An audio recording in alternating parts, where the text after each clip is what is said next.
లక్ష్మి, ఏంటత్తయ్య? నువ్వేంటి మసాలాలు మిక్సీలో వేస్తున్నావు?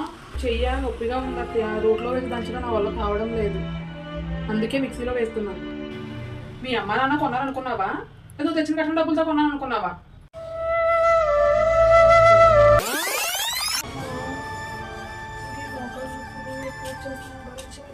అత్తయ్య, ముందు ఈ పాలు తాగి టాబ్లెట్ వేసుకున్నారు. లక్ష్మి, నా ఆరోగ్యం అస్సలు బాగాలేదే. మోకాలు బాగా ఎక్కువ వస్తున్నాయి. నాకు కొంచెం కిచెన్లో పని ఉంది, అది అవ్వగానే వచ్చి మీ కాలుకి ఆయిల్ రాసి మసాజ్ చేస్తాను.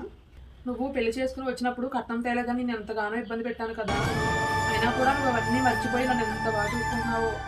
అత్తయ్య, మా తల్లిదండ్రులు పేదవాళ్లే కావచ్చు, కట్నం ఇవ్వలేకపోవచ్చు, కానీ నాకు మంచితనం నేర్పించారు. ఆ మంచితనంతోనే మీకు సేవ చేస్తున్నాను.